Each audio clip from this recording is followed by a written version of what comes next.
Hello everyone. Welcome to Deku Universe. Today we are beginning part 1 of What If Deku Became Immortal Quirk Analyst. The fanfiction is created by Adasco 333 on archiveofourown.org. Now let's begin. A green-haired man who looked like a teenager was walking through the streets with a lollipop in his mouth. To others he looks like an ordinary teenager. No one knew that the green-eyed man had actually been around since the dawn of Quirk and was a famous Quirk specialist.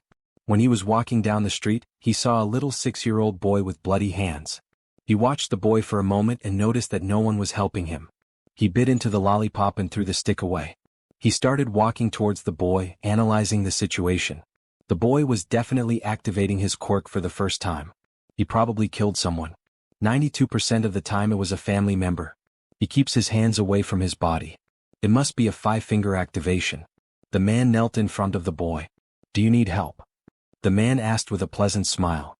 The little boy looked at the teenager in front of him and looked into those kind eyes that held the wisdom of the world. And somehow the boy knew that nothing bad would happen to him with this man. The blue-haired boy didn't speak, he just nodded. The man picked up the boy. He saw the panic in the boy's eyes when he picked him up, so he calmed him down. "Don't worry, as long as you don't touch me with all your fingers, your quirk shouldn't work." The little boy looked at the man.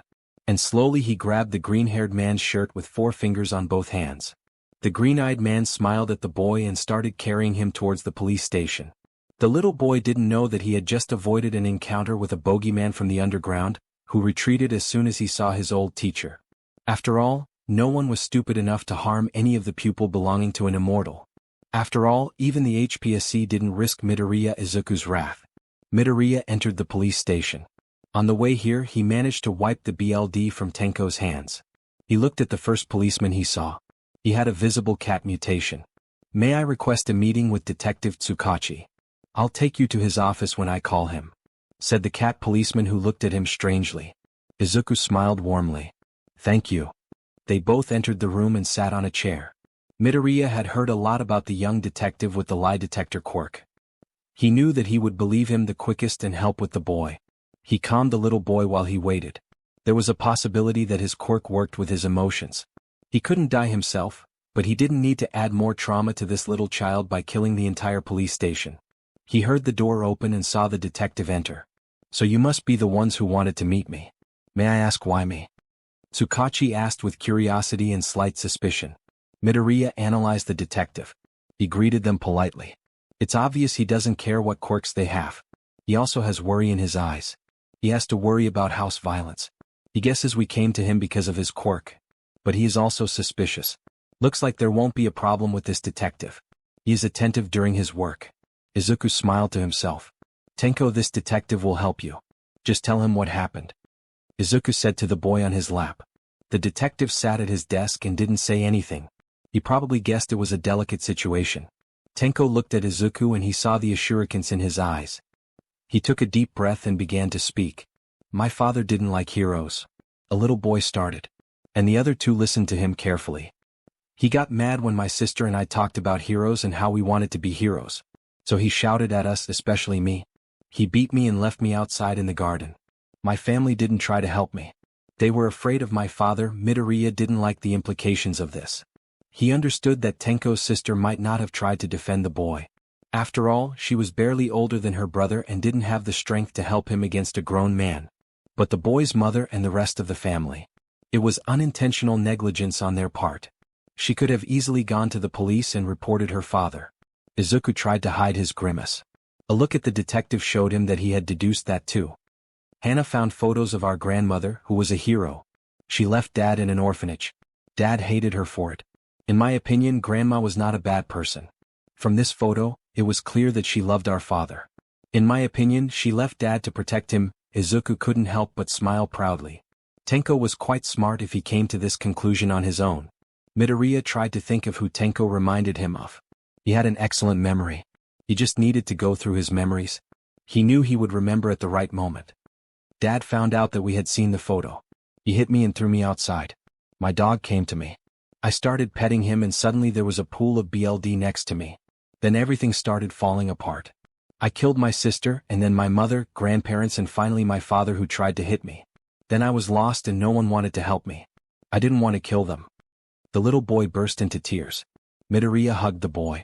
When the little boy calmed down, he saw how angry the detective was, but quickly hid his emotion so as not to scare Tenko. When Izuku looked back at the boy, he finally remembered who he resembled. Your grandmother is Shimura Nana, right? Izuku asked the little boy he was still hugging. The boy wiped his face and looked at the man. Do you know about my grandmother? Yes. I met her a long time ago, Izuku said with a melancholy smile. The detective looked at the green-haired man with surprise. Wait, but Nana Shimura has been dead for several years. How could you have met her? You see, detective, that's another reason I chose you. My name is Izuku Midoriya and I'm 216 years old. My quirk is adaptation of immortality, Izuku said calmly. Tsukachi's eyes widened. True. I understand now why you came to me. A small voice asked. Does this mean I can't hurt you with my quirk? Midoriya looked at Tenko, who was looking at him with shining ruby eyes full of hope. Izuku has always had a soft spot for his students, and Tenko reminds him of many of them. He smiled at the boy. You're right. No one can kill me. And thanks to the adaptation part, I've even become immune to the quirk HNDCFFS.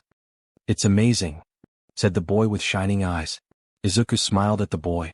He turned to the detective and saw him filling out a report on Tenko. Detective, do you have medical tape available? The detective looked at Izuku and nodded. He bent down and took out the first aid kit from the cabinet where he kept the tape, handing it to Izuku. Midoriya turned to Tenko, feeling Tsukachi's curious gaze on him. Tenko, can you give me your hands? The little boy just looked at it in confusion, but handed it over without hesitation, which warmed Midoriya's heart a little that the boy trusted him so much. He put tape on some of the boy's fingers, and then he gave him a glass of water. Touch this glass with all your fingers. Tenko looked at Midoriya in confusion but obeyed. His eyes widened when the glass didn't shatter in his hands. He started trying to touch everything. Izuku looked at Tenko fondly. He took his favorite lollipops from his pocket and handed one to the boy, who smiled at him. Tenko, I'd like you to wait outside for a moment. I need to talk to this nice detective about something, okay? Izuku asked. The boy nodded and went to wait outside. Midoriya's smile disappeared. He may have had a soft spot for children, but he certainly wasn't soft on everyone. It was not without reason that he spread fear among everyone he met. Tsukachi could feel shivers running through his body. I want to know what will happen to Tenko, Midoriya said coldly. We'll have to send him to an orphanage, Naomasa said calmly. Do you think I'm stupid? I know who Nana was and what power she wielded. We both know the boy won't be safe from the bogeyman from the underworld, Izuku said. How do you know about him? Tsukachi asked. He didn't know much about this man, but he was certainly intelligent, especially since he lived so long. He couldn't know if he could trust him. I'll tell you if nothing I say leaves this room and you don't tell your friend about it, Izuku said. Tsukachi guessed who the elder was talking about. I promise no one will find out about our conversation. I had many students, but I will never forget the two brothers I met about 200 years ago, Izuku said, looking into the distance as if recalling a long-forgotten memory. They were some of my students. The younger one was very sickly and everyone thought he didn't have a quirk, and his brother who was capable of stealing and giving quirks. Naomasa watched with wide eyes. You taught all for one and his brother. Izuku smiled sadly. Yes. Unfortunately, I couldn't stop him from taking the path he did. Could you tell me? Izuku raised his hand, stopping Naomasa. Tsukachi, you understand how important confidentiality of information is as a detective.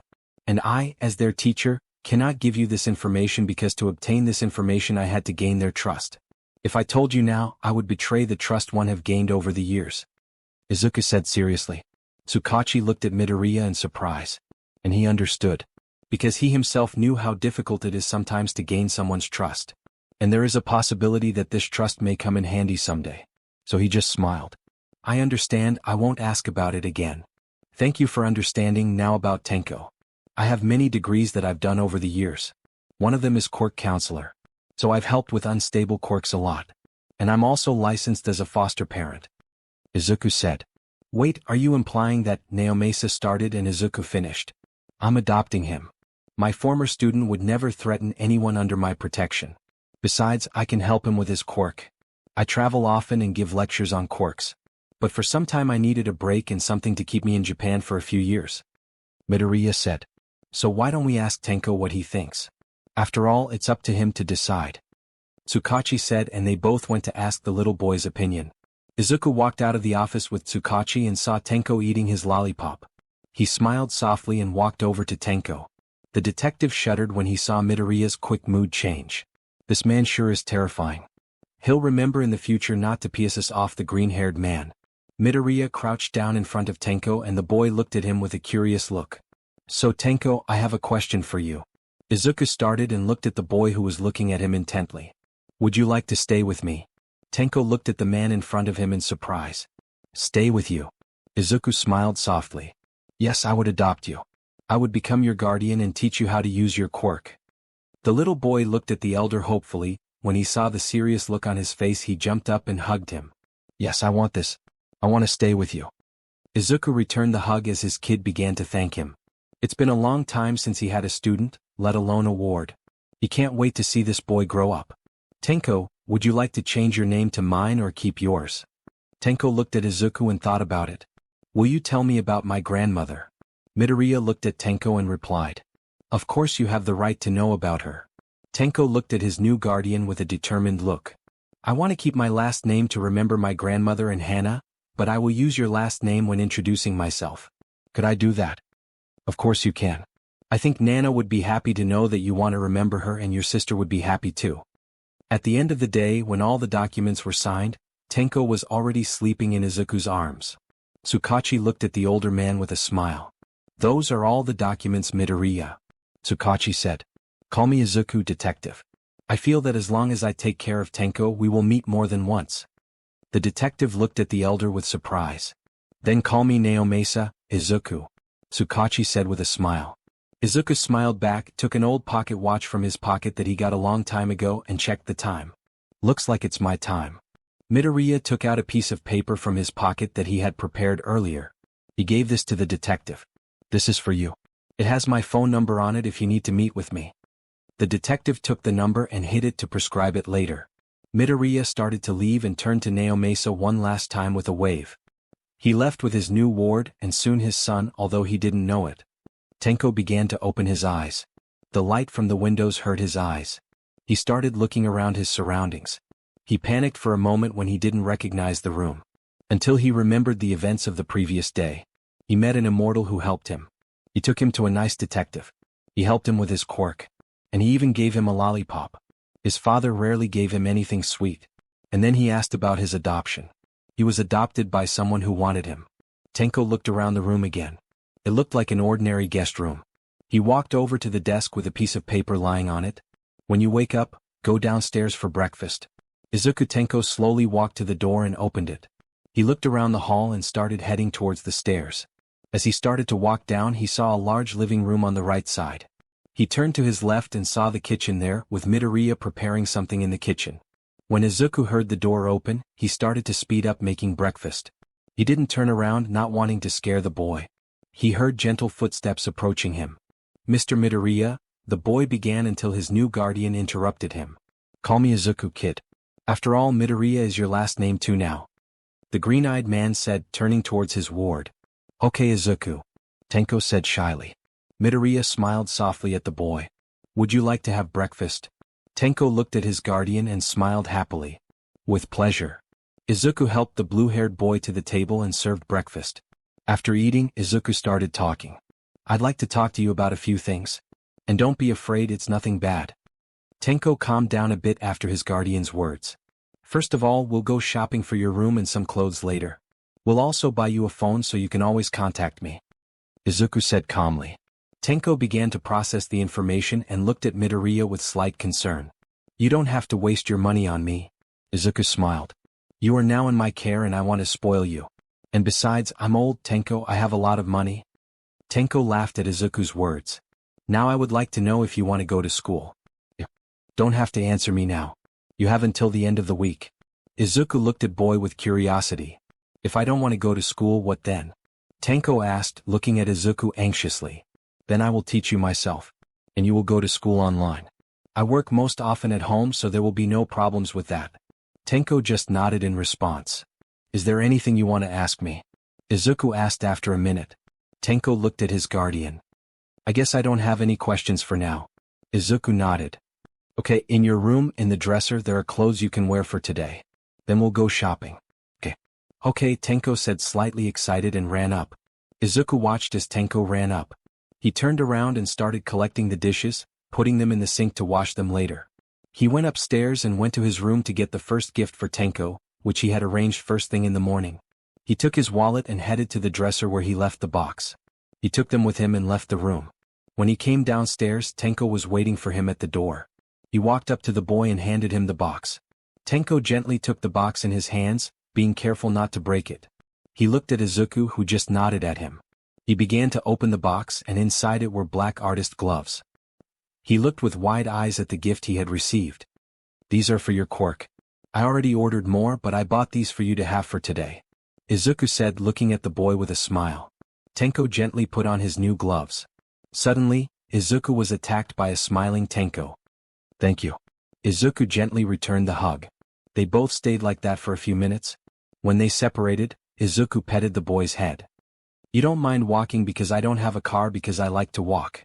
I don't mind. Besides, we can get to know each other better while walking, Tenko said, smiling. Izuku just nodded and they both started heading to the mall. So what do you want to ask? Asked Izuku, who was holding Tenko's hand so he wouldn't get lost. What do you do? You've talked about it a bit in passing, but I still don't know what you do exactly, Tenko asked curiously, looking at his guardian. Well, I didn't explain it exactly, Midoriya muttered under his breath. I have many degrees in various subjects, but what I study the most is quirks. I lecture at many conferences around the world. So over the years I have learned many languages. I often help the police identify the quirks of villains and help with unstable quirks like yours. Tenko looked at his guardian with admiration. That's amazing. Could you teach me some language? If that's what you want, of course. We'll start with English because it's the most popular language, Midoriya said. Okay. Tenko agreed excitedly. Your name is from Japanese. Does that mean you were born in Japan? Izuku's eyes lit up again at the boy's cleverness. He will definitely cherish it in the future. Yes, I was born in Japan, but at the beginning of the era of quirk I had to travel often so that no one would notice that I wasn't aging. I see. Quirks were new back then, so it must have been hard for you, Tenko said thoughtfully. Izuku ruffled his hair. We can talk about it later. We've reached the mall. Tenko looked around at all the stores. There were so many of them. His family had never taken him here before, so he was delighted with it all. How about we get you some clothes first and then things for your room? Are you okay with that? Izuku turned to his ward. Tenko smiled and nodded. They both started shopping around. Izuku noticed how Tenko avoided hero shirts. He probably does it out of habit from his father's. He walked up to the boy and knelt down next to him. You know, you can take hero clothes too. I wouldn't even mind if you wanted to be a hero in the future. Tenko looked hopefully at his guardian. Really? Could I be a hero in the future? If that's what you want, but you have to promise me that you will train hard and not be like some heroes just for the money, Izuku said seriously. Don't worry, Izuku. I will be a hero to save everyone. And I will help children like me, Tenko said seriously. Izuku smiled at him. But first we'll start with training your quirk. Okay. Tenko exclaimed excitedly as he ran and started browsing the hero section. After buying all the clothes, they headed to another store to buy Tenko things for his room. First, they bought him a bed, which they ordered to bring home, along with a desk and a wardrobe, which the red-eyed boy liked. Then they bought some posters for the room and some toys. He also bought some toys to help Tenko with his bad habit of scratching his neck. Then they went to an electronics store. First, we'll buy you a phone and a laptop, Midoriya said. Tenko looked at Izuku with confusion. Why do I need a laptop? If you decide to study at home, and besides, you might need it someday. I have my own computer, but it's my work one, and I'd prefer if you didn't approach it. Because I have a lot of important files there. Okay. I understand, I won't touch him, Tenko said. Thank you. Izuku smiled and the boy returned it. After shopping, they went to a restaurant to eat. Izuku ordered katsudon for both of them. Afterwards, they returned home and set up Tenko's new room. They bought navy blue paint for the walls. So they painted the walls together. They were both covered in paint. Then they spread a black carpet on the ground. And they came up with a furniture arrangement plan. And they arranged toys and figurines on the shelves. Izuku bought Tenko a console that was lying in the living room next to the TV. After organizing their clothes, they both sat in the living room and played Mario Kart. They both fell asleep on the couch. Tenko cuddled against Izuku's side, both with smiles on their faces. It's been 2 months since Izuku adopted Tenko. They both became very close to each other. Tenko wanted to call Izuku dad many times. And Izuku, although he didn't want to admit it, considered Tenko as his son. The detective visited them a few times to see how Tenko was doing. Izuku now considered Naoma's as his friend. Sometimes they all spent time together. Especially since Tenko decided to study at home for now. Tenko and Izuku were now in the basement of the house. For the first time since manifesting his quirk, Tenko will be exercising it. The little boy was slightly nervous about this. He has been wearing his gloves almost all the time since he got them. And today he was supposed to take them off. But he was ready to finally learn how to use his quirk. We'll start by mastering the speed of your quirk first. Then we'll move on to more difficult things. When you're older, I'll teach you about architecture so you know when to use your quirk and on which beams. After all, your quirk is perfect for rescues. Izuku said, and Tenko nodded excitedly at the thought of future lessons. I've collected some sticks that I want you to try to disintegrate it as slowly as possible. Izuku said, looking at the blue-haired boy and handing him a stick. Tenko looked at the stick and slowly began to remove one of his gloves. He looked at his dad, he didn't want to call him that out loud yet, who was looking at him with a small smile. He took a deep breath and grabbed the stick gently. He started to put all his fingers down. When he put down the last finger, the branch immediately turned to dust. Tenko looked on in horror.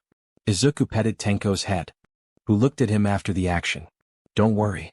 It was supposed to happen. This is the first time you've used your quirk willingly. The more you practice, the easier it will become to control it.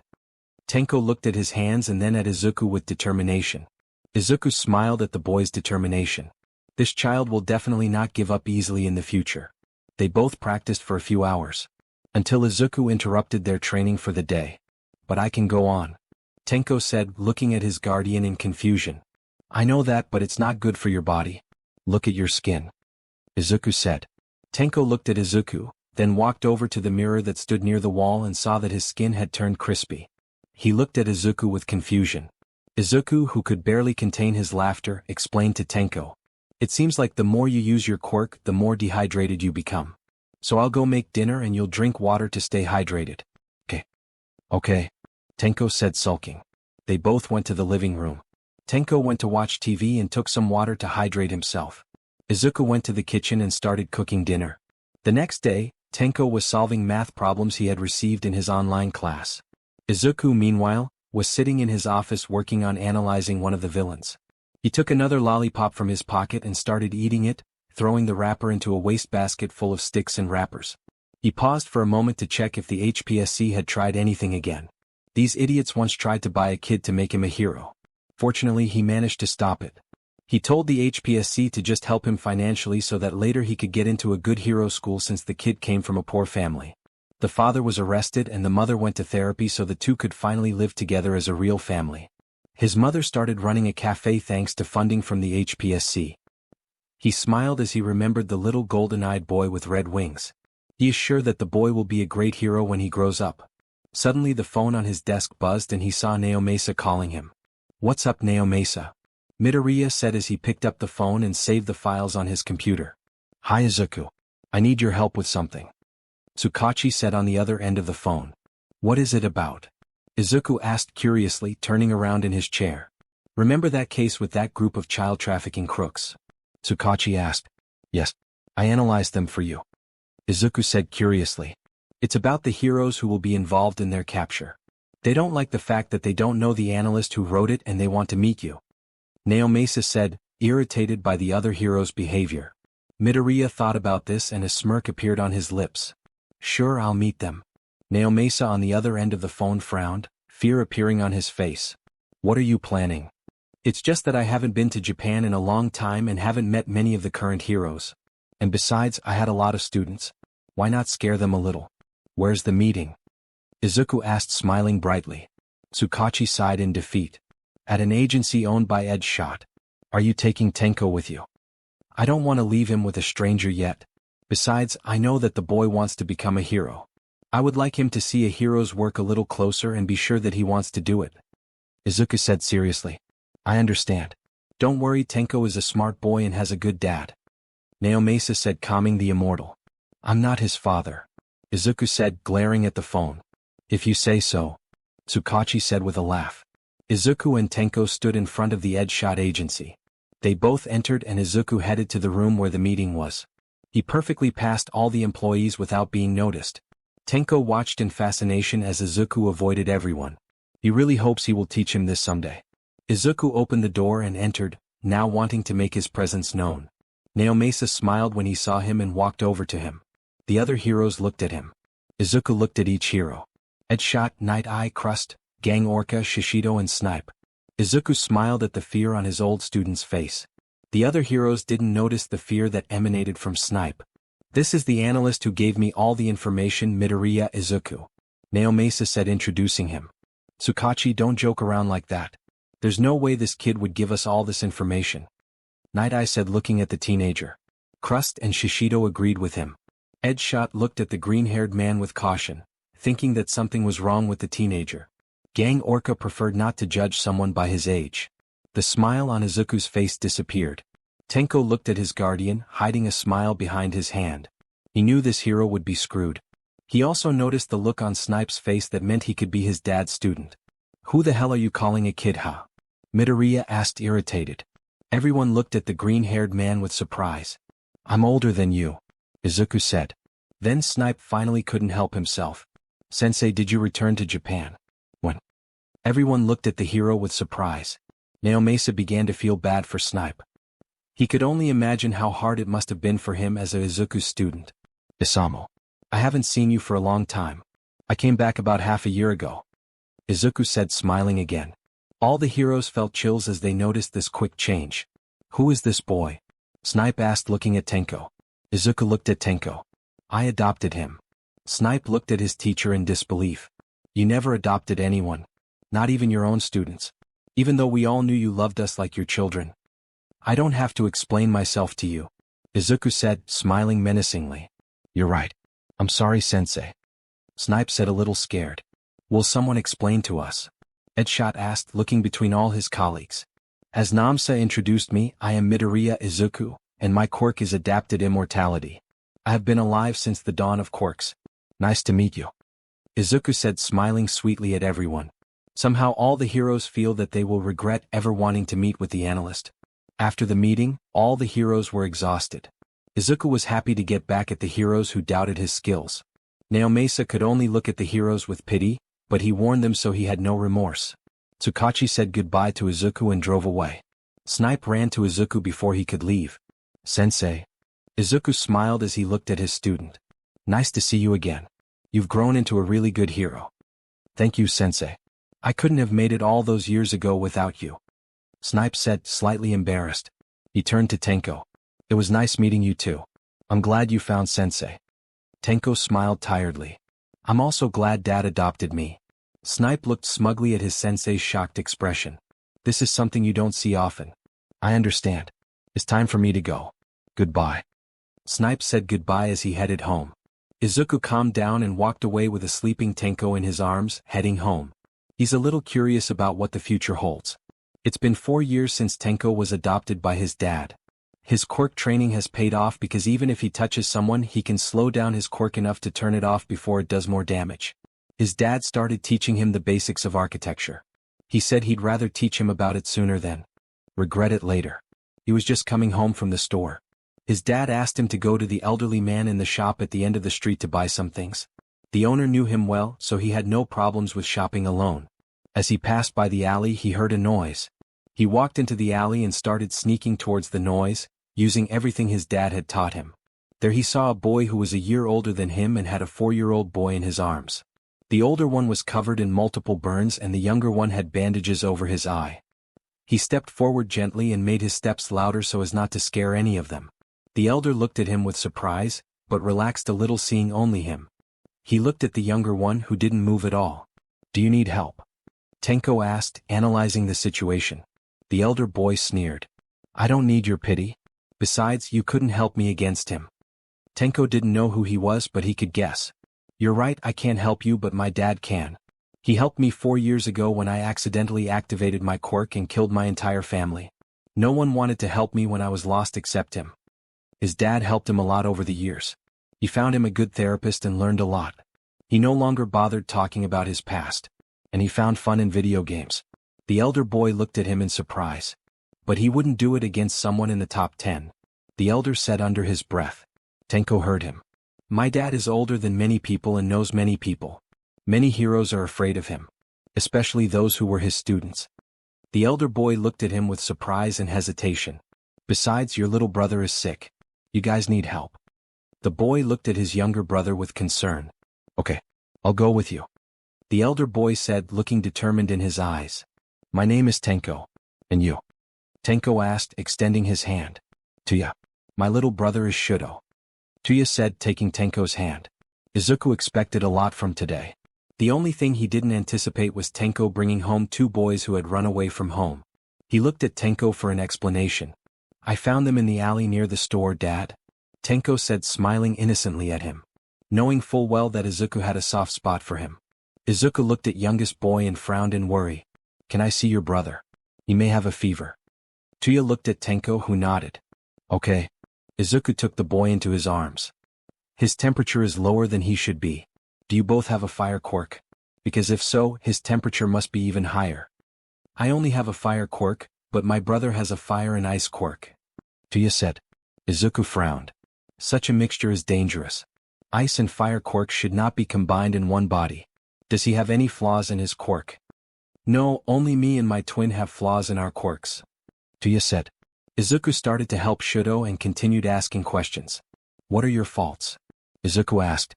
Tenko went to the kitchen to make some sandwiches for their guests and pour them some tea. My skin can't handle my quirk. Tuya said. You have the skin of an ice user. Izuku stated, looking at the boy. My sister has an ice quirk, but the skin of a fire user. Said the boy. I see. Tell me what idiot thought it was a good idea not to help their children when they knew they might have problems with their quirks with two users of opposite elements? Tuya snorted when he heard someone calling his father an idiot. He started to get a little nervous, but when he looked into those kind eyes he began to speak. My father is Todoroki Enji, aka Endeavor. Izuku frowns at the name. Todoroki. Tuya nodded. Izuku was pissed.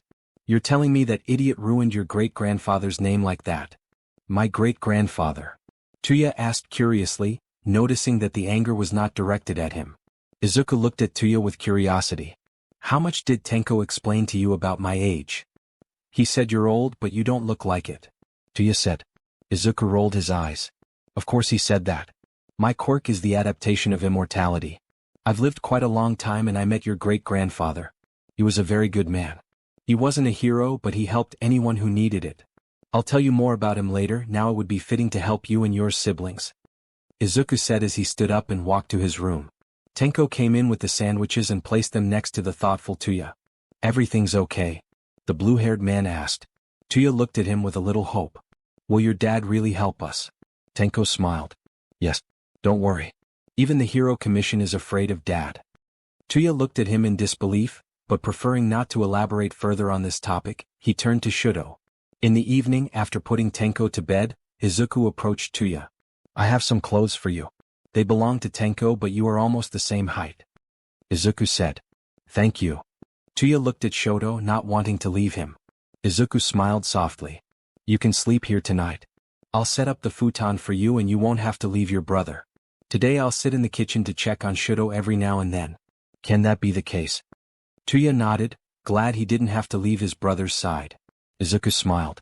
A few minutes later, everyone was asleep except for Midoriya, who checked everyone one last time and went to the kitchen where he had the papers about hero number 2 spread out. He took out a lollipop and started eating it. Sugar helped him focus. He didn't like drinking coffee at night and sugar worked better for him. His expression changed to something darker and he searched for anything that could help him take down Endeavor. He has the impression that he will soon adopt next 4 children. Shudo woke up not knowing where he was. He was about to panic when he saw Tuya and Ai sleeping on the futon.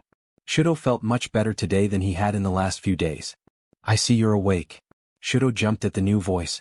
He saw a green-haired man drinking something from his cup. Izuku waved to boy.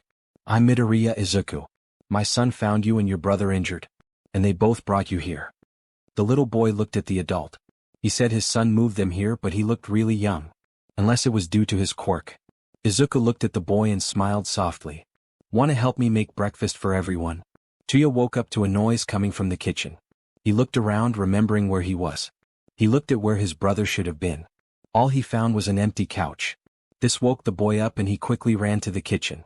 Before he could scream, he saw his brother standing on a stool and spreading out plates. When he saw him, he brightened up. Tuya and I look. I helped make breakfast. Shudo ran to his brother, wanting to show him his efforts. You two sit down and I'll go wake up Tenko, said Midoriya, who started heading towards the stairs. Are you okay, Sho?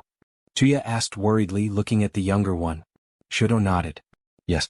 Mr. Izuku explained to me what happened and how he will help us. Tuya breathed a sigh of relief. He was also glad that Sho was talking more. He hasn't spoken much since the accident with his mother. Good morning, everyone, Tenko said as he entered, with Izuku following him. Shudo went to great lengths to make sure you had a delicious breakfast. Right, Shudo? Izuku said, looking at the youngest child. Shudo nodded excitedly. After eating breakfast, Izuku got up and headed to the sink, putting away the plates there. Tenko, log into your laptop and print out today's test from your teacher. Take Shudo with you and tell your teacher that I asked for something for a preschool child and give it to Shudo. Tenko nodded and held out his hand to the boy, who looked at his brother and went upstairs. Izuku watched them go and turned to Tuya. Follow me to my office. We need to talk about your father. Tuya nodded and followed Izuku. Midoriya pulled up the other chair and sat down in his own chair. Tuya sat in front of him and looked at the elder. First of all, I would like to inform my friend who helped me with the Tenko case about your situation. He is a detective with a lie detector quirk. Lie detector? Tuya asked curiously. Yes. We've helped each other many times. I trust him. Tuya nodded.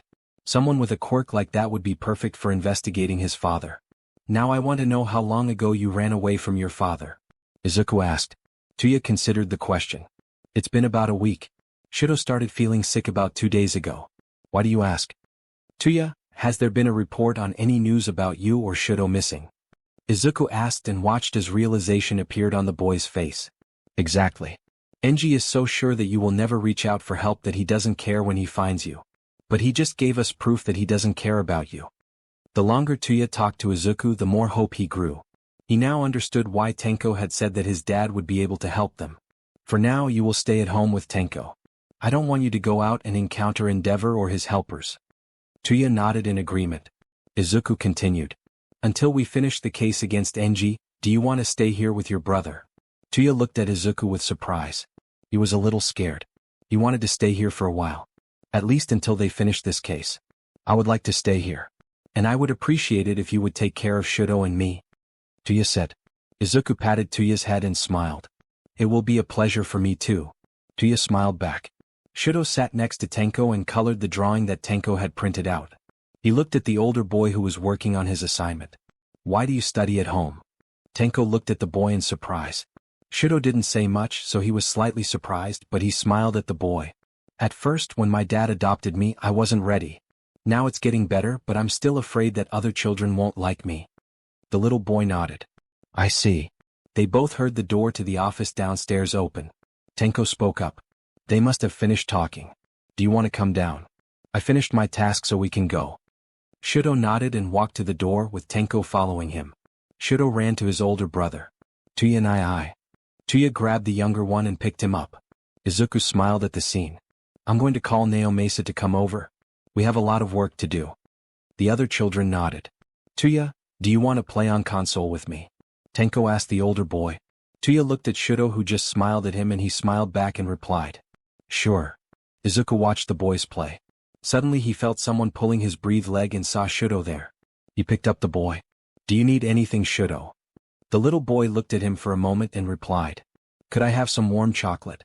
Tenko says you make a really good one. Midoriya smiled. Sure. Could you ask the boys if they want to? I'll go to the kitchen and begin to do them. The little boy nodded and ran to the boys playing. Izuku went to the kitchen and started preparing drinks. Shudo rushed over and confirmed that Tuya and Tenko would also drink. Izuku pulled out the gingerbread cookies hidden in the upper cabinet. Shudo, could you put these gingerbread cookies on a plate? The little boy nodded excitedly and began to open the package. Izuku walked into the living room holding drinks, and Shudo carried a plate of gingerbread. They left everything on the table. Tenko and Tuya looked at Izuku and Shudo. Thank you. They both said. No problem, drink and eat. Naomasa should show up in about half an hour. Izuku said and headed towards his office. Looking at his children one last time. Naomasa finished all his reports quickly and started to get ready to go to Izuku. When he heard the shortened version of who he had found and what they would be working on, he was furious. He couldn't believe Endeavor managed to hide something like that. He took everything he would need and started going to his friend. He had to hold back a laugh when Izuku told him that he had 2 more children, which would soon become 4. He remembers the time when he denied that Tenko was his son. He parked the car and knocked on Izuku's house. The door was opened by Tenko, who smiled when he saw him. He felt a little bad that he hid from Toshinori that the Shimura family was dead except for 1 child, but he promised. Besides, Tenko would be in more danger if All Might started showing up here. "Uncle now!" the boy exclaimed, hugging him. A voice could be heard calling from the house. Tenko let Naomasa come in. Tenko began to sulk but led his uncle inside. Tsukachi looked around and saw 2 children sitting on the sofa. He looked at Izuku, who had just entered the room, and smiled. "Hello, Izuku." "Hi, Naomasa." "Tuya, Shudo, would you like to do it right away or wait?" Izuku asked, turning to the boys. "I'd rather get this over with," Tuya said, and Shudo nodded in agreement. Naomasa sat down in one of the armchairs and took out a dictaphone. "Can I record what you say? This way you won't have to speak in court again." Both boys nodded. "Okay, here we go. This is Detective Tsukachi Naomasa, investigating a domestic violence case. Please introduce yourself." "Tuya and Shudo Todoroki," said the elder. "Now I'll start with questions. Could you tell me about the training you went through?" Tuya took a deep breath and tried to stay calm.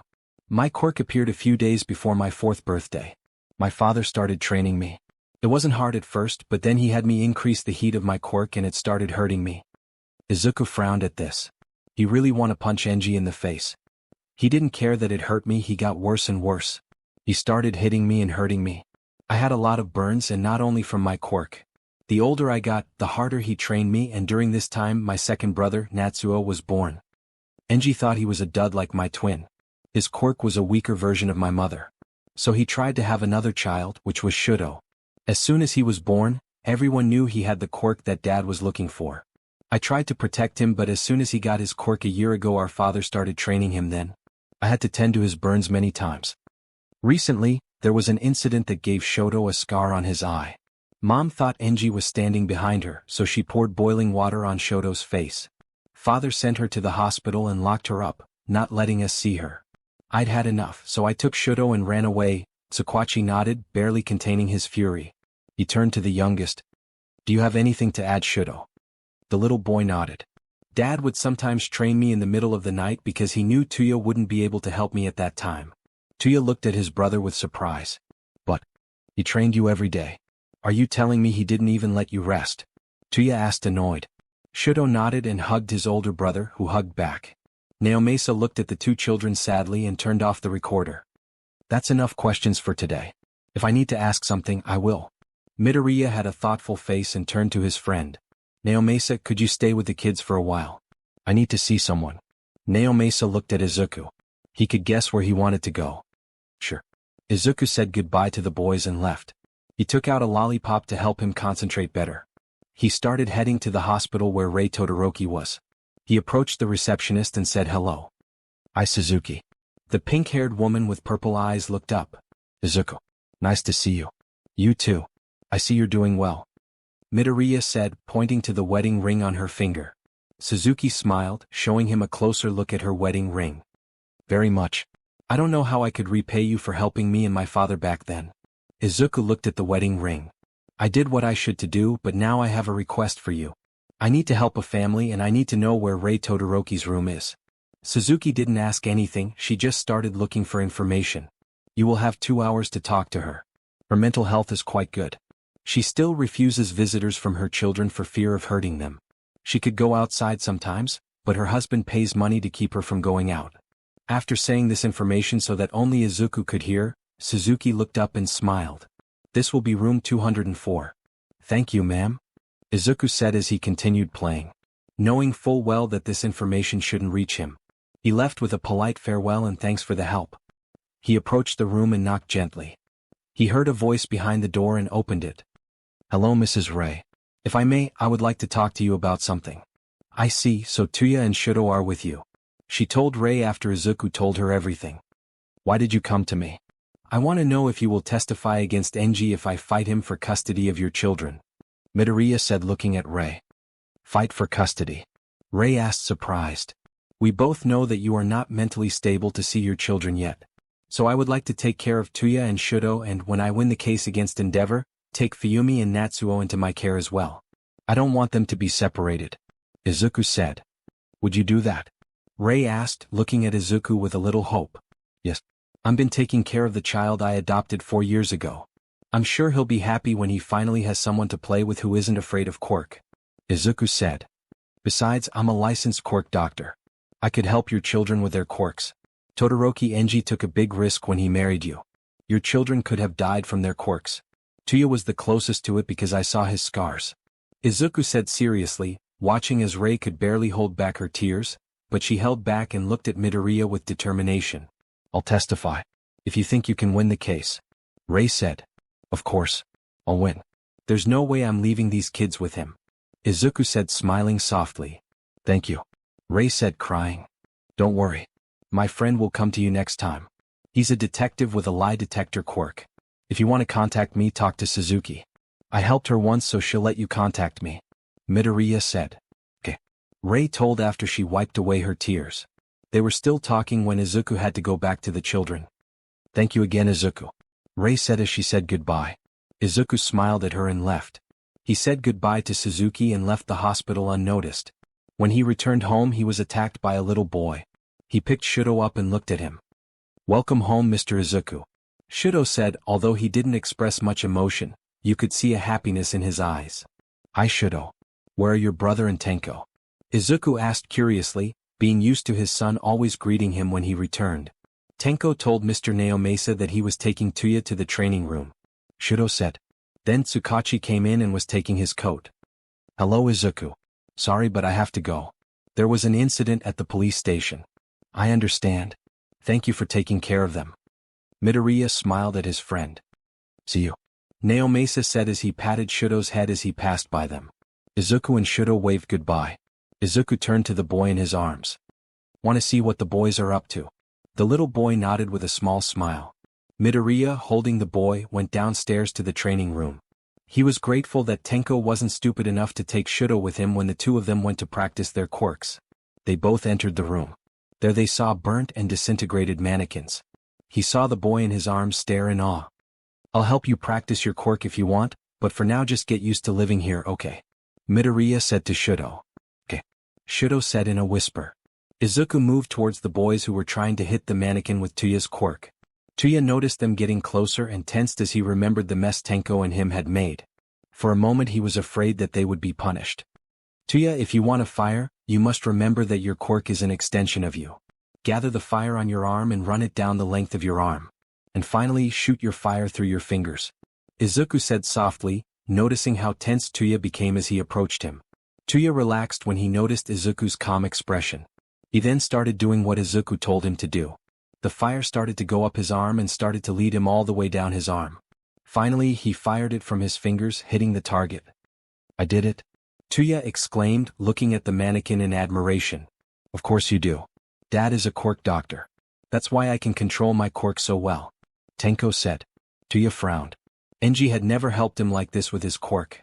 Izuku helped him with his quirk for the first time and immediately helped him gain better control. On the addition, he barely got burned.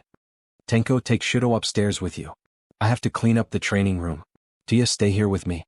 I have some things to tell you. Izuku said as he went to get the brooms hidden in the storage compartment. Tenko, making sure he was wearing gloves, picked up Shudo and headed upstairs. Tuya started following Izuku. Midoriya took out a broom and started sweeping up the dust. I want to see your mother. Tuya looked at Izuku in surprise. How is she? She's fine. She misses you, but she's not ready to see you. Izuku said, still cleaning. Tuya breathed a sigh of relief. He looked at Izuku knowing that wasn't all he wanted to say. She said she would testify against Endeavor. That way I could take Fuyumi and Natsuo under my protection. Izuku said, turning to the boy. Tuya stared in shock. Will you take them under your protection? Yes. I will take care of you until Ray is ready to leave the hospital. If you want to stay with me and Tenko, of course. Izuku said, not expecting to be attacked by a little boy. Tuya cried and hugged Izuku. He was grateful for this opportunity. I want to stay here. Shudo and I haven't been this happy in a long time, and we've been here for less than 2 days. No problem, kid. I want to take care of your family. Tuya was afraid when he thought about what they would do after the whole court case. He knew that their mother would not be able to take them into her care for now.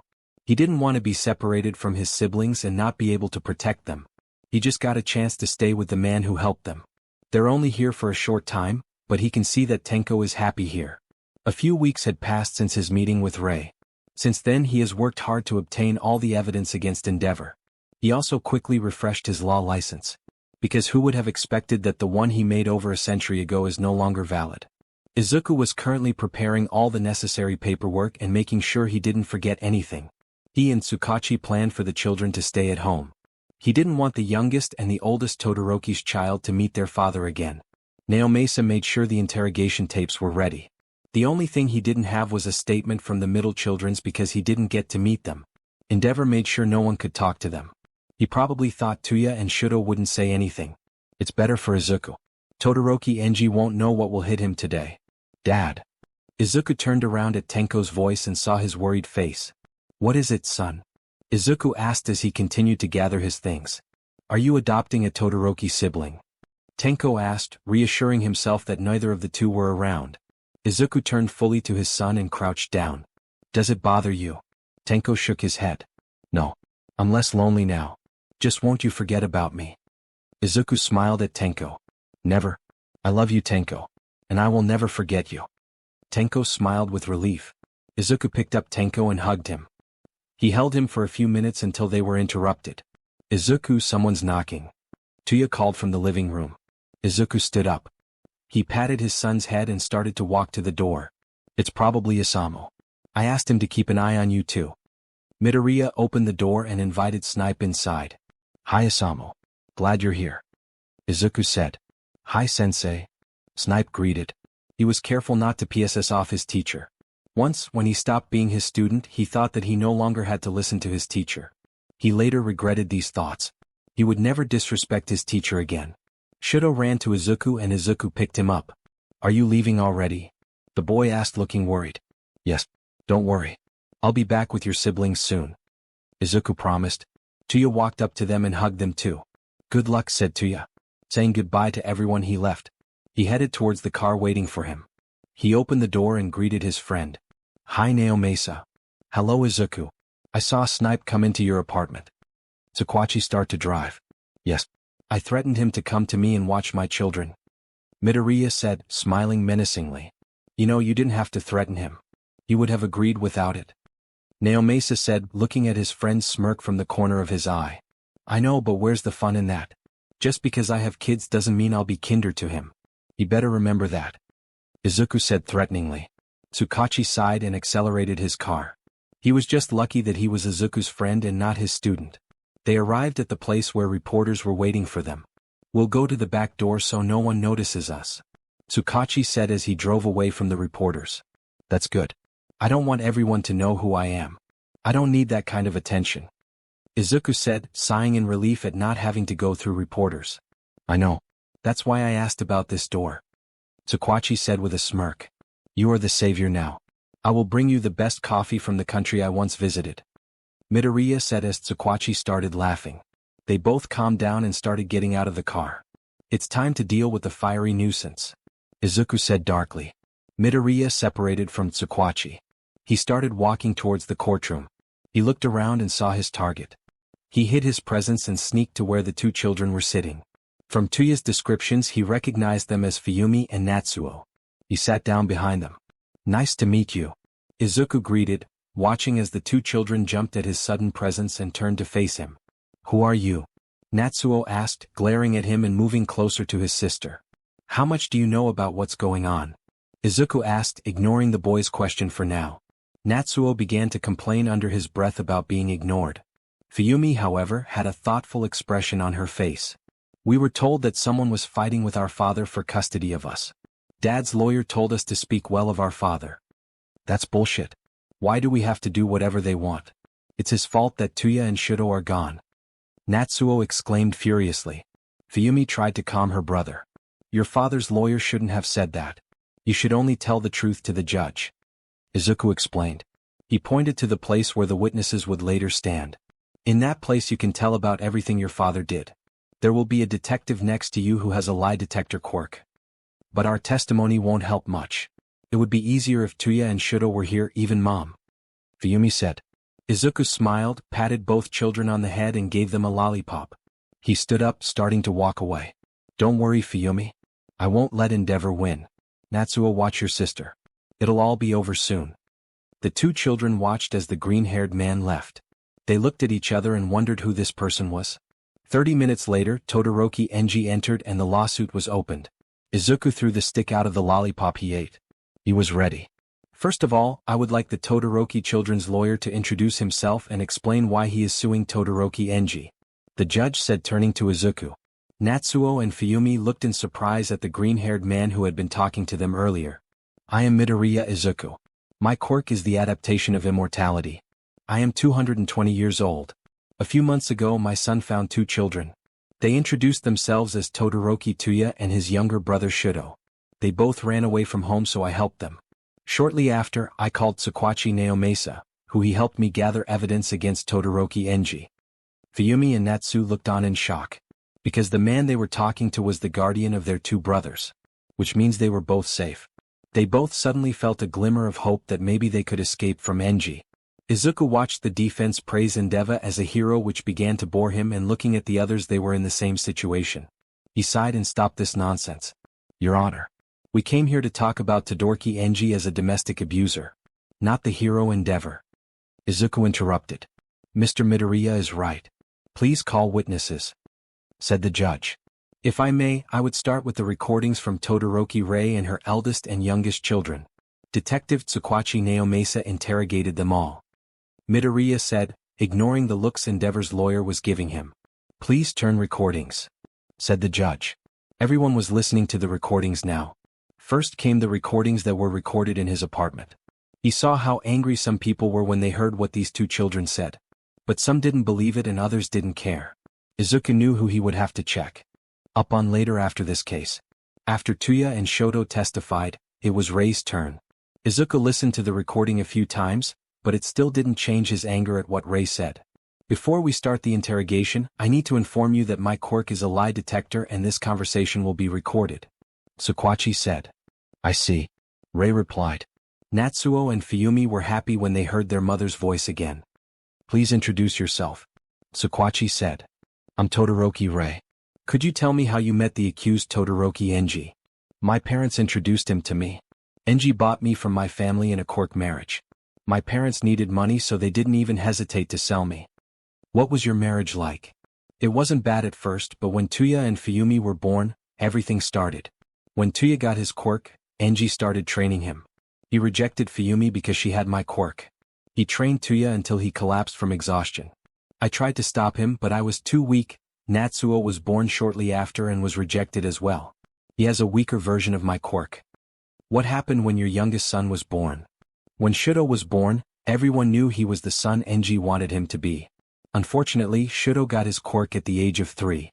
Enji immediately started training him. Tuya tried to protect him, but there was little he could do. I tried too, but Enji was getting worse. One time while I was talking on the phone, Shudo approached me. I thought it was Enji, so I grabbed the boiling kettle and poured it on Shudo's right side. When I saw who it was, I tried to help.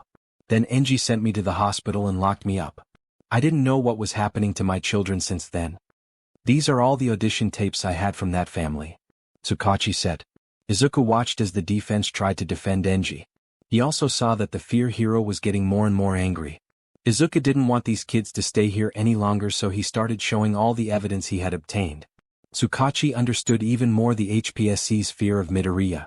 Izuku was ruthless and didn't give the defense a chance to say a word. He looked at the two Todoroki children and saw that they were both trying to hold back their laughter. He smiled, knowing they were less stressed now. After a few hours, the court case was over. The judge could only deliver a verdict. I find Todoroki Enji guilty of violence against his wife and children, buying his wife in a strange marriage, and many other offenses. He loses the right to be a hero and is sentenced to 32 years in prison without parole. All his children go to the care of Midoriya Izuku, he took care of them until Todoroki Rei was able to leave the hospital. Izuku smiled as he heard Natsuo and Fuyumi cheering. He stood up and walked over to the two. So maybe we can go home. What do you say? Izuku asked, smiling softly. The two children looked at each other and jumped to Izuku, hugging him.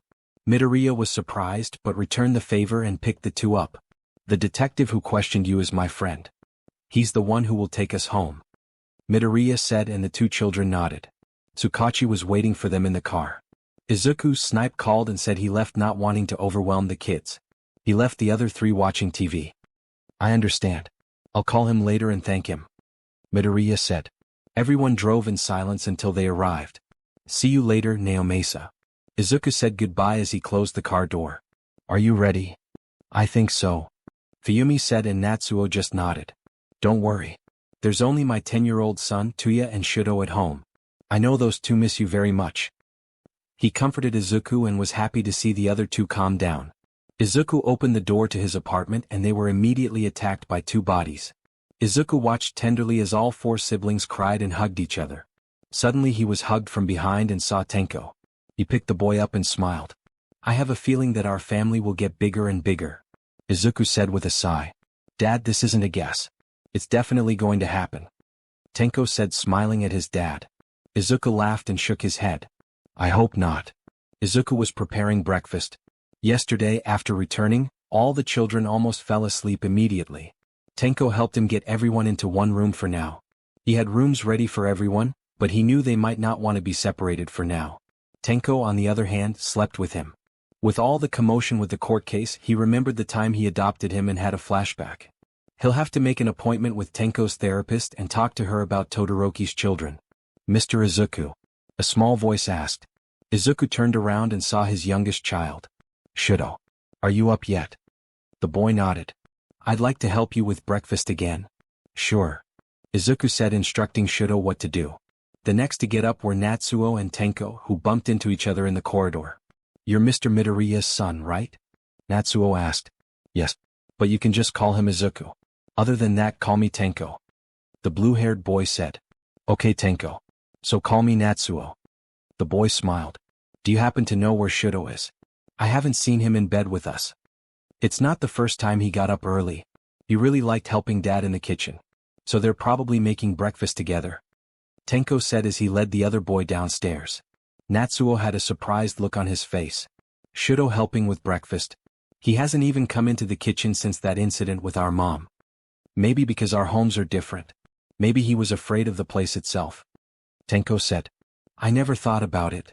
Natsuo said, slightly sad that he couldn't help his younger brother. You're 8 years old, you shouldn't worry about this. Besides, I'm sure Dad will get you two to see my therapist soon to help you. Tenko said. Natsuo looked at the elder in surprise. Are you going to therapy? Yes. I didn't have a good home either before Dad took me in. My therapist helped me a lot after what happened to me. Tenko explained. I see. Natsuo said, not trying to ask more. They both came down together.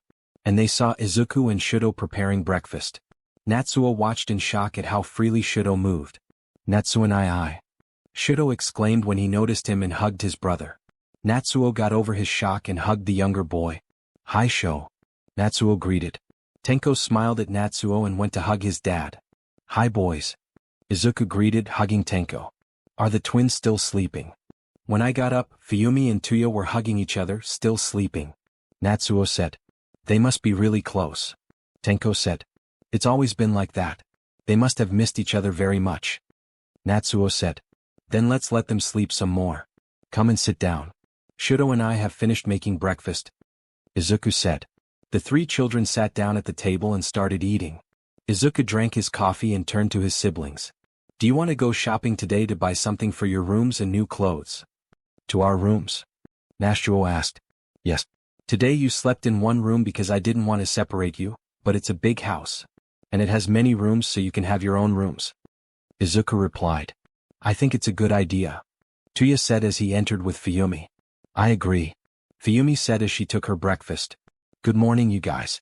So we'll be leaving in about 30 minutes, but before we go get ready to leave, Tsukachi asked if you wanted to keep your last name. Izuku said. All the children started to wonder and Tenko started playing his game. I definitely don't want to be Todoroki anymore. And I don't want the names of the people who sold our mother either. Tuya said and the rest agreed with him. Everyone sat in silence, not knowing what to do. Tenko sighed. Why don't you just take my dad's surname? I wanted to keep my surname Shimura to remember my sister and grandmother. But I normally use the surname Midoriya, not wanting to be associated with my real surname. The four of them looked at Tenko and then at Izuku. Izuku saw everyone looking at him. It won't bother me. I want Mr. Izuku's last name, Shudo said, speaking with determination. All three siblings looked at the boy in surprise. Fuyumi smiled softly. If Shudo doesn't mind, then neither do I. Natsuo looked at his siblings. I do not mind. Tuya scratched the back of his neck and looked away, slightly embarrassed. I'm okay with that. The immortal smiled at his new children. I'll let now know. 25 minutes later, everyone was ready. Izuku lifted Shudo in his arms and Tenko walked next to him. The twins and Natsuo were walking together and talking. A few hours later, all six of them finished shopping. They stopped in the park for ice cream. Tuya looked at his siblings who were eating ice cream. He hadn't been this happy in a long time. Neither he nor his siblings. He missed moments like this when their mother was still around. Often, when Enji was on a mission, they would leave the house and go for ice cream. He wanted to visit her, but Izuku said she wasn't ready for visitors yet. Izuku explained to them that their mother was afraid of hurting them, so she wanted to wait with the visits. But Izuku promised that as soon as Rei feels better, they will visit her. After returning home, everyone went to unpack in their new rooms. Izuku's house was quite large, so everyone had their own room and a few more. This house had belonged to Izuku for decades and had been renovated many times. If you looked into the old boxes, you could find a lot of old souvenirs there. Izuku was preparing dinner for all the children and started listening to what they were talking about in the other room. Izuku was great during the trial. He didn't even let father's lawyer say a word. Natsuo said excitedly as he talked about the trial. DMN. I would risk Enji's wrath to see all this. Tuya said. Tuya. Fuyumi exclaimed in a scolding voice. Izuku chuckled under his voice as he listened to Fuyumi scold her older twin. His new children were adorable. A week has passed since the four siblings moved into this house. They started to get used to it, but it was still hard at times. Everyone was now sitting in front of the TV, and Izuku was sitting in his office working. Where's Tenko? Natsuo asked, interrupting their viewing. Fuyumi shrugged, not knowing. Tuya spoke up. He's probably taking an online lesson. Fuyumi looked at Tuya. Online lessons. Shudo spoke before Tuya could. He says he's not ready to go to school. So Mr. Izuku lets him. Natsuo looked at his siblings curiously. Do you think he'd let us go to school if we wanted to? A voice spoke from behind them. If that's what you want. The four of them turned to Izuku, who entered the living room. Really? Can we go to a real school? Tuya asked, looking at Izuku. Izuku nodded. If that's what you want. The three of you would go to elementary school and Shudo would go to kindergarten. Do we have to go? Shudo's quiet voice asked. Izuku smiled softly. No, only if you want. Shudo breathed a sigh of relief. Can I study with Tenko for now? I don't want to go to kindergarten yet. Of course. Tenko will be happy too because he likes studying with you. Izuku told the little boy. He turned to the older three, wanting to know their answer. I would like to start going to school. Fuyumi said, and Natsuo nodded excitedly. Tuya frowned and thought.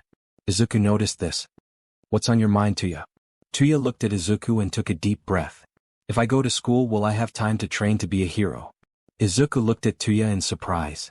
You know you don't have to be a hero if you don't want to. Tuya nodded.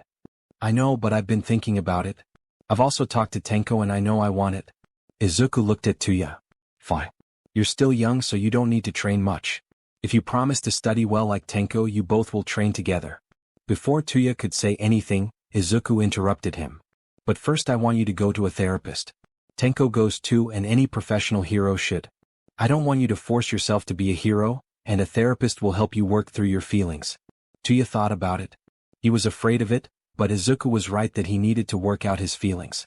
Especially since he still remembers the time he almost hurt Shudo. He decided that Izuku was right. I'll do it. Izuku smiled. I'm glad. Tuya smiled back and the other three rushed towards Tuya and hugged him. Izuku looked at the scene with a smile. Izuku glanced at the stairs as he heard them creak. He turned around and couldn't help but smile seeing Tenko there. He opened his arms and his son fell into his arms. Izuku truly loved his little family. Another 2 months passed. None of his new children have started school yet. Everyone wanted to wait and get used to each other. Izuku decided he would let them go to school starting next week. Today they are going to spend one last time together before they start getting busier. Izuku thought the twins could meet one of their classmates. so he took them to the Takami family's cafe. Get dressed, Izuku said, helping Shudo. Where are we going? Tenko asked curiously. Izuku smiled. It's a surprise. Come on, Dad. Tenko sulked. Izuku laughed and patted his son's head. He opened the door and took the keys from the dresser. It'll be about 30 minutes away. Natsuo and Tenko ran ahead, talking about the new game they were playing together. They found a common language quite quickly and started getting along during those 2 months. Fuyumi and Tuya followed them, talking to each other. Fuyumi was the second child to like cooking. Izuku taught her how to cook, and sometimes when Izuku is very busy, she prepares the food. However, this happens rarely. Tuya, on the other hand, liked drawing. He often looks at other people's drawings on the internet and tries to come up with something of his own. Tuya had already had his first visit to a therapist, and the therapist praised Tuya's new hobby. It helped him control his emotions. Tenko and him also became quite friends, but they also often teased each other. It was the first time Izuku had seen Tenko talking to someone else like that, but it was a nice change in his behavior. Shudo was walking with him now. Shudo started talking more and became attached to everyone. Shudo was never alone. Izuku learned that Shudo had been separated from his siblings for years. Izuku suspected he had developed a little separation anxiety. For now, he was waiting for the therapist to confirm this when Shudo finally met him. Izuku could already see the cafe they were heading to. He overtook the children and opened the door for them. The 4 of them entered, followed by Izuku with Shudo in his arms. They all walked together to the cash register where a woman with blonde hair and golden eyes stood. Eyeballs were flying around her. Hello, Tomi. Izuku greeted. Tomi looked at Izuku in surprise, then smiled. Midoriya-san, nice to see you again. You too. Before they could talk any further, they heard the flapping of wings. I heard Mr. Izuku's voice. Suddenly, Izuku was attacked by a small winged boy. Hi, Kigo. Izuku greeted, returning the hug. Izuku turned to his children. Tomi, Kigo, meet the children I have taken under my care. The oldest are Tuya and Fuyumi. 1 year younger than them is Tenko, who has been under my care for 4 years. Natsuo is the second youngest and is 8 years old. Shudo is the youngest and is 4 years old. Tomi looked at the children, then smiled. Hello, I'm Tomi Takami and this is my son Kigo. Izuku smiled as he looked at his children, who started greeting each other. You can order whatever you want. The 5 of them started looking at all the sweets and drinks, thinking what they wanted. Shudo saw the cake, which looked tasty to him, and quickly turned to Izuku. Dad, I want this. The other 4 looked at Shudo surprised. Izuku, on the other hand, replied without hesitation. Sure. Would you like something to drink? Everyone looked at Izuku in disbelief. Tenko just laughed. You didn't even hesitate when you answered him. Izuku glared at his first son. Can't I call you that? Shudo asked hesitantly. Izuku turned to his new son.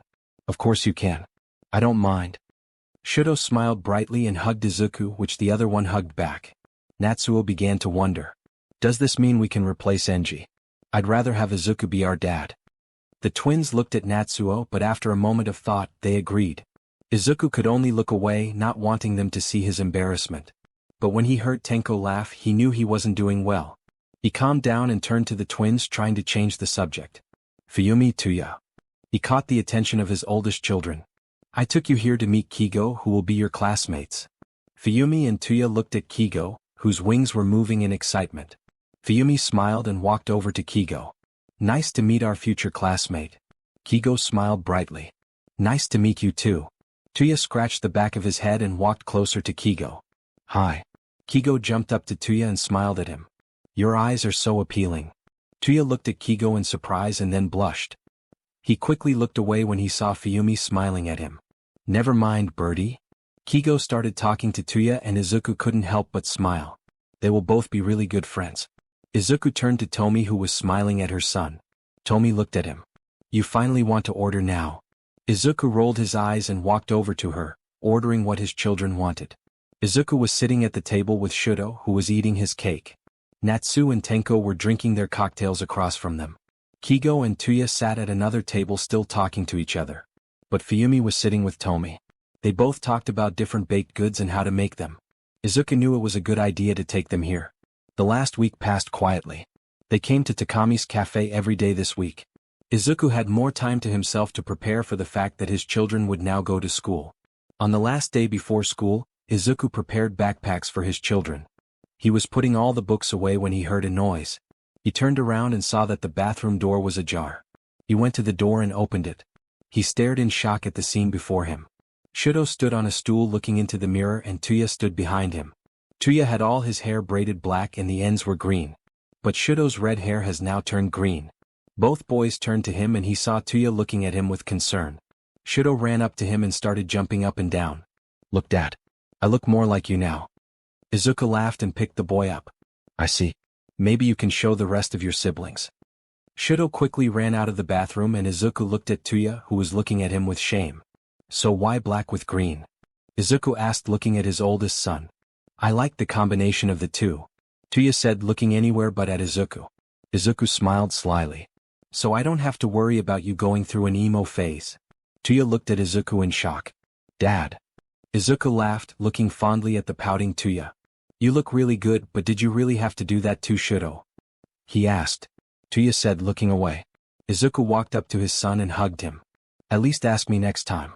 Now admit who bought you these paints." Tuya saw Izuku's menacing smile and mentally swallowed, apologizing for being a traitor. It was Snipe. Elsewhere, a certain hero felt a shiver run down his spine.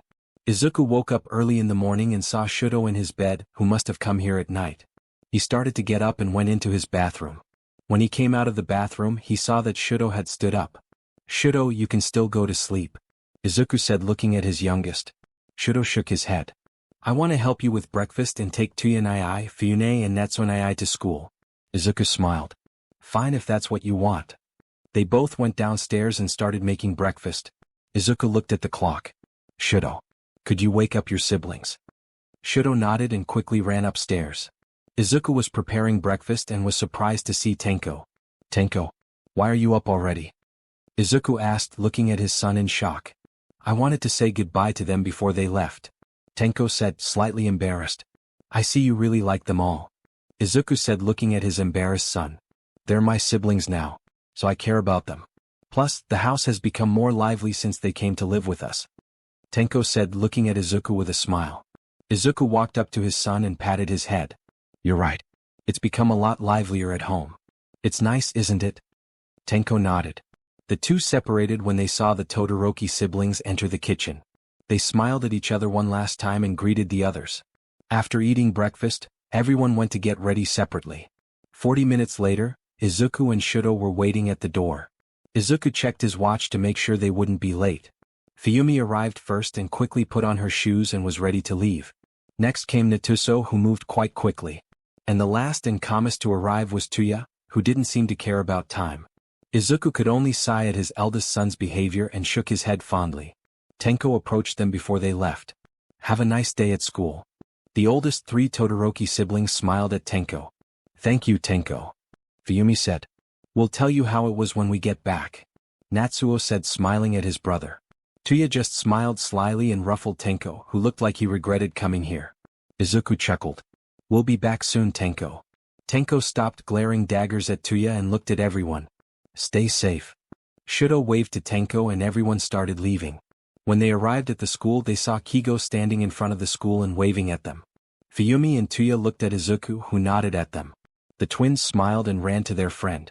Izuku watched them enter the school and turned to Natsuo, who looked nervous. Izuku crouched down next to Natsuo. "Are you nervous?" "A little. I don't know anyone there," Natsuo said, looking at the school.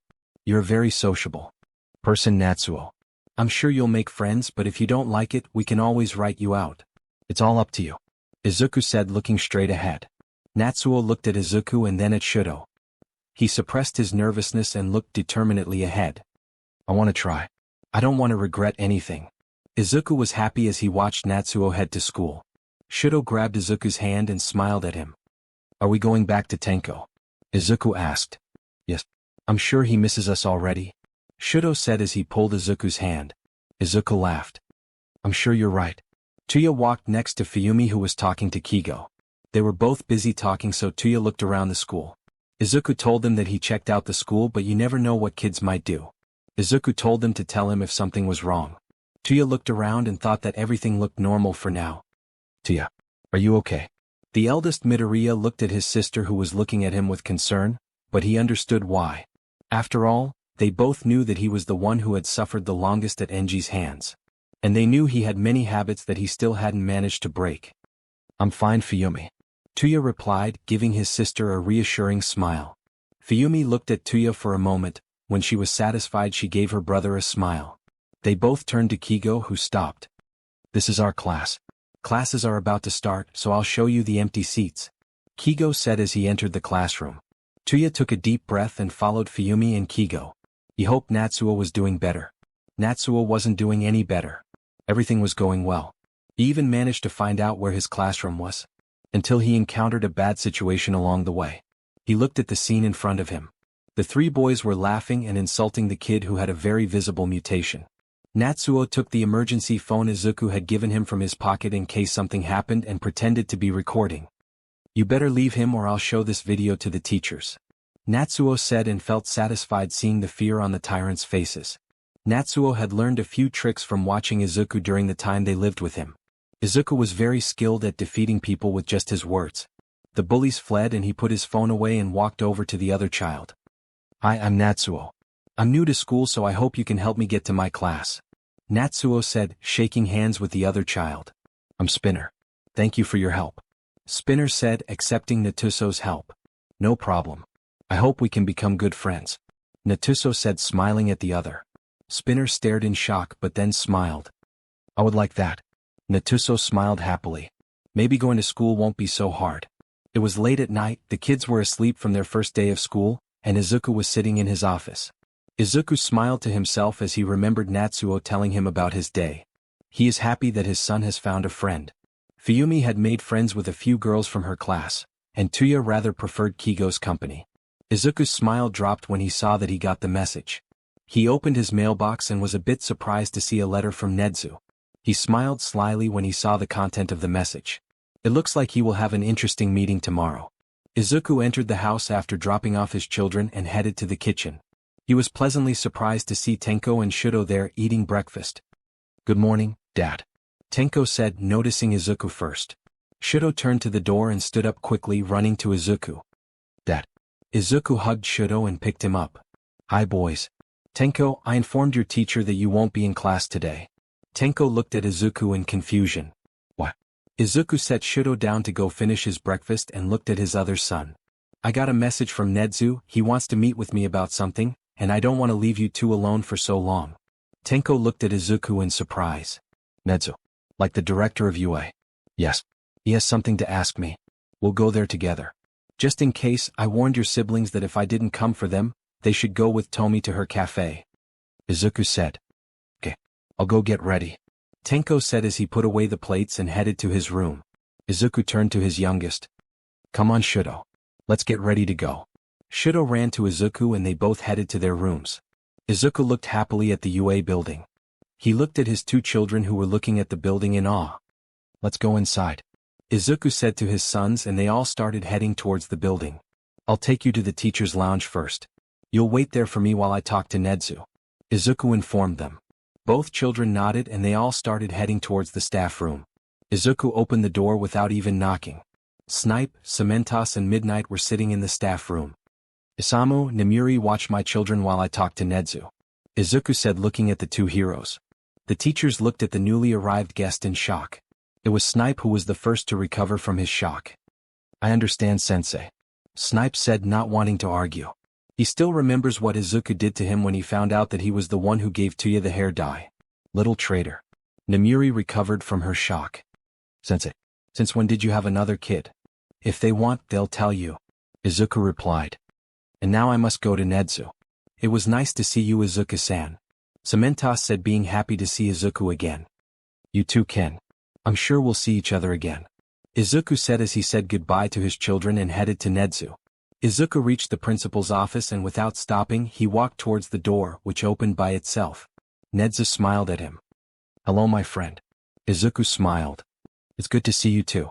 So let's discuss the terms of our agreement." Nedzu and Izuku smiled menacingly at each other.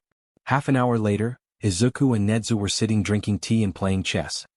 "I'm glad we managed to figure it all out," Nedzu said as he moved his pawn. "Me too. Unfortunately, it looks like we won't finish our game today," Izuku said as he moved his pawn. Nedzu looked at Izuku curiously. "Why do you say that, dear friend?"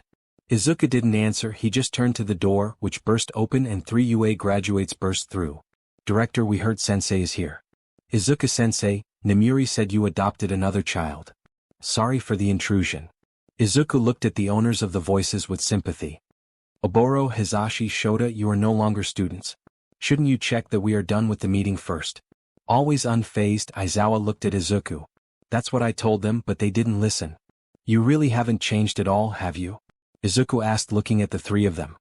No. Yamada said, almost shouting. You'd be sad if we changed. Shirakumo said, looking at the adults. As if. Izuku scoffed. What were you talking about? Aizawa asked, looking at the 2 with curiosity. Now I remember why you get along so well with these 2. Izuku said, looking at Aizawa. I do not know what you're talking about. Aizawa replied, looking away. Izuku snorted. What we talked about is not important for now. Do you want to meet my new children? Izuku asked, looking at the happy 3.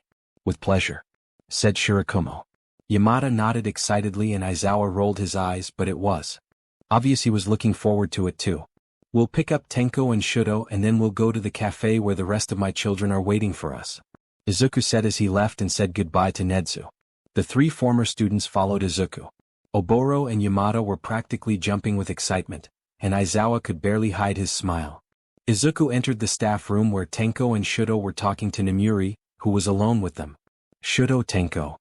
Izuku exclaimed, looking at the peasants who turned to them. Tenko looked at the 3 students in surprise. Shiranai, Zawanai and Yamanai. Tenko said, looking at the familiar adults. Yamda walked over excitedly. So you remember us?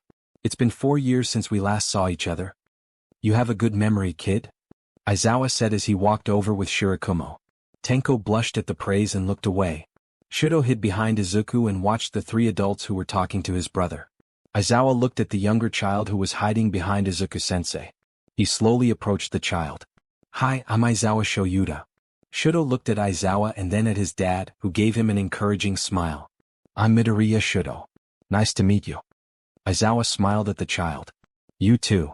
Oboro and Hizashi looked at their friend with smiles on their faces. Izuku watched everyone and checked the time on his watch. Okay, time to go. Your siblings are waiting for us. Everyone looked at Izuku and a moment later Oboro kidnapped Tenko. Oboro started running with Tenko on his shoulders, who started laughing. Come back here, Oboro. Hizashi ran after them. Aizawa sighed and turned to Shudo, extending his hand to him. Shudo grabbed the elder's hand and they both followed the other 3. Izuku watched in amusement and turned to Midnight. See you later, Namuri. Namuri laughed and waved. Good luck with them all. They all sat in the Takami family's cafe and started getting to know each other. Izuku watched them with a smile. Suddenly Tuya turned to him. How did Tenko and you meet these 3?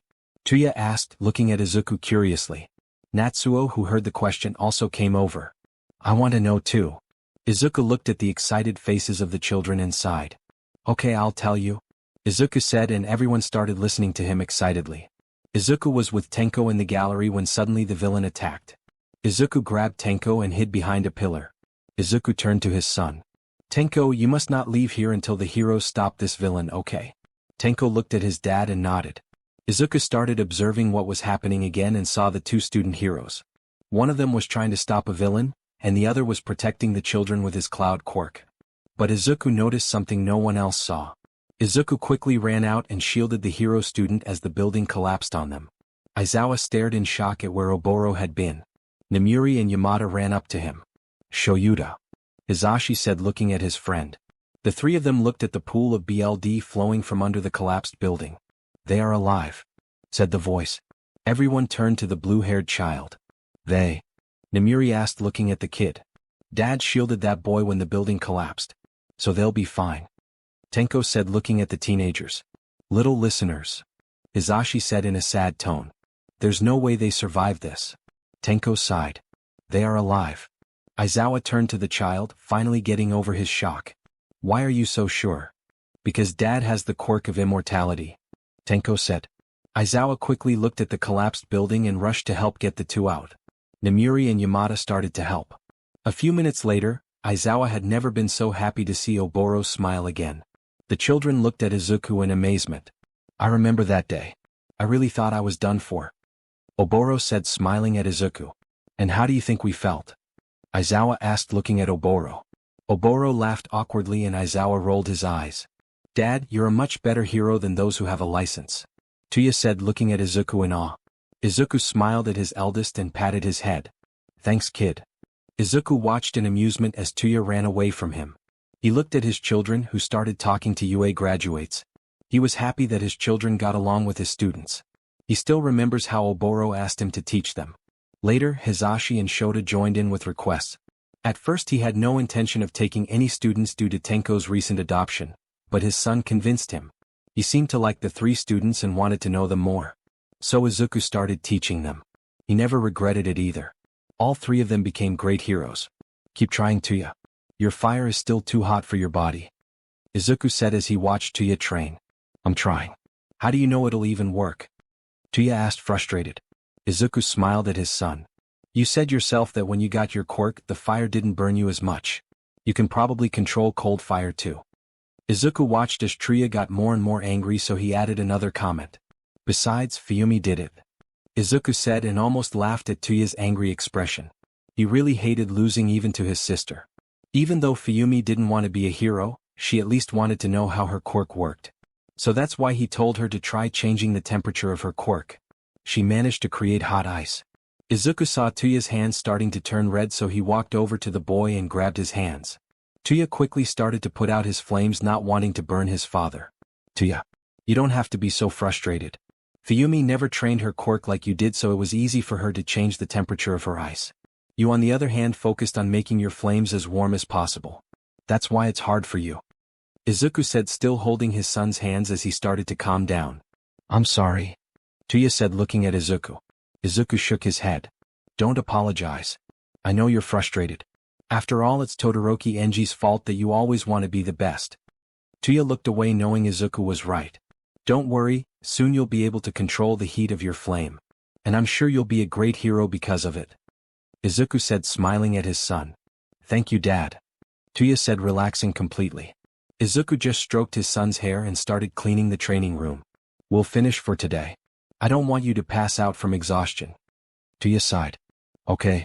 They both started cleaning but Tuya stopped for a moment and looked at Izuku. Dad. Tuya asked quietly. Yes.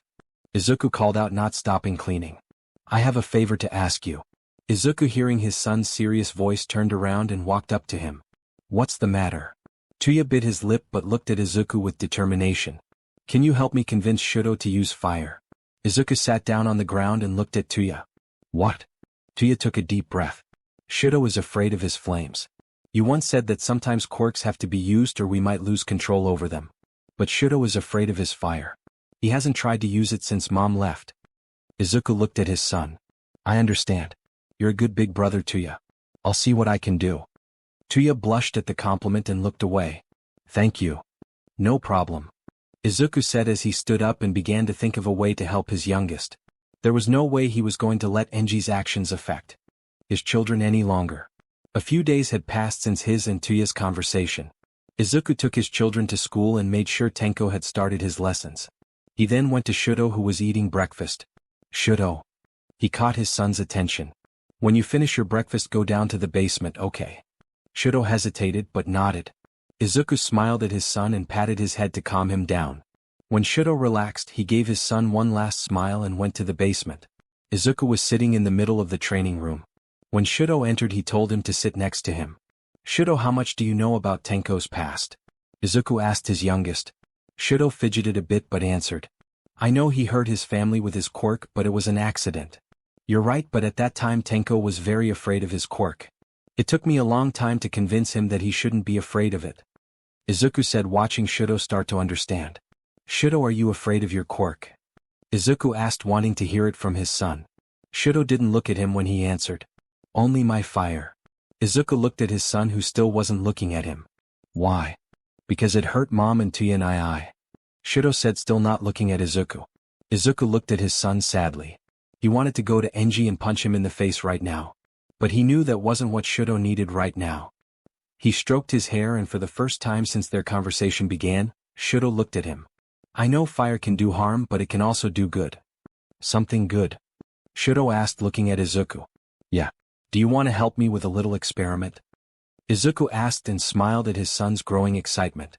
We're back. Natsuo called as he entered with his siblings. Tenko was sitting on the couch and greeted them. Suddenly, Shudo ran out of the basement holding something in his hands. Look what I did with Dad.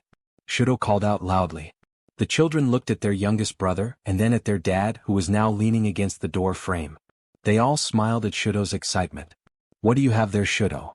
Fuyumi asked, looking at his brother. Shudo showed what he was holding in his hands.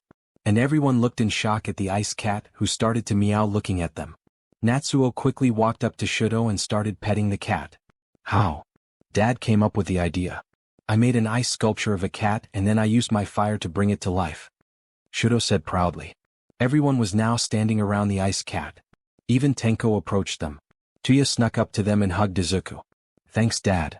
Tuya said, a bit embarrassed. You're welcome, son. Izuku said, returning the hug and looking at his children happily. Natsuo yawned as he entered the kitchen. He walked over to the fruit basket and picked up an apple. He didn't notice that he had accidentally turned on his quirk. He was about to take a bite of the fruit when a voice interrupted him. If you don't want your teeth to fall out, I wouldn't have eaten that fruit. Natsuo turned around and saw Tenko there. He looked at him in confusion, then looked back at the apple. He frowned when he saw that it was frozen. Again. Natsuo groaned in frustration. Tenko snorted in amusement. Your quirk really loves playing tricks on you. Natsuo glared at him angrily. Not my fault. It just turns on when I don't want to. I even froze my homework once. Even when it was unfrozen, it was all wet. I had to start over. Tenko sighed in amusement. Why don't you ask Dad to help you? He'd love to help you with your quirk. Natsuo frowned and hesitated. Tenko looked at him with understanding. You know Dad won't ignore you like your SPRM donor did. He'd be happy if you asked him for something. Natsuo looked at Tenko. Are you sure? Yes, I am. Dad adopted you because he wanted to. You're his son too and he'll always listen to you. Natsuo looked at Tenko and then towards the office. Maybe you're right. Thank you, Tenai. Tenko didn't have time to react, and Natsuo had already run away.